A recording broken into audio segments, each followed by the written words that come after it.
point O qui va être le centre de mon cercle C, et je vais appeler R le rayon de mon cercle. Si je choisis des points sur ce cercle, en voici 5, A, B, C, D et E sont 5 points du cercle, alors ces 5 points sont tous à la même distance du point O.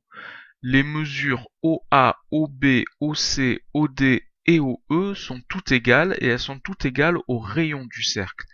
En effet, la définition du cercle est le cercle de centre O et de rayon R est l'ensemble de tous les points situés à la distance R du point O. Donc tous les points qui sont sur le cercle sont situés à la distance R du point O. Si maintenant je trace le segment OA, le segment OA est un segment qui joint le centre du cercle à un point du cercle. Ce segment s'appelle un rayon du cercle. Donc le segment OA est un rayon du cercle C. Et j'utilise bien l'article indéfini 1 devant le mot rayon, car il y a une infinité de rayons. Donc c'est un rayon du cercle C parmi une infinité d'autres rayons. Si maintenant je trace le segment BC, le voici, ce segment joint deux points du cercle, B et C, en passant par le centre du cercle. Ce segment est un diamètre du cercle C. Le segment BC est un diamètre du cercle C. Nous avons dit tout à l'heure que les trois mesures OA, OB et OC sont égales. Je peux rajouter le codage sur ma figure comme ceci, et je constate alors que le segment BC est composé de deux segments OB et OC qui ont la même mesure.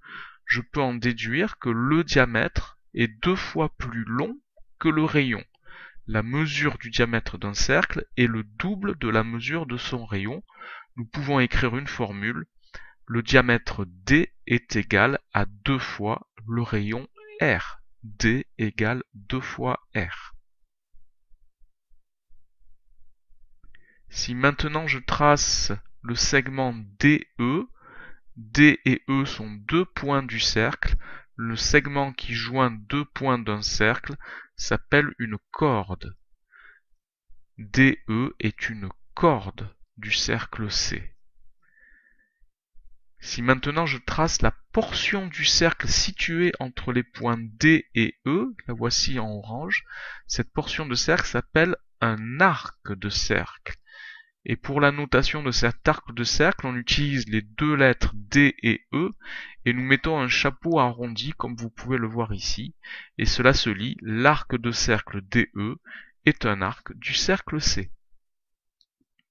Alors ces deux mots, corde et arc, n'ont pas été choisis au hasard. Si vous regardez bien la figure que j'agrandis ici, nous avons une analogie facile à faire avec un arc, l'objet arc, et avec la corde de l'arc.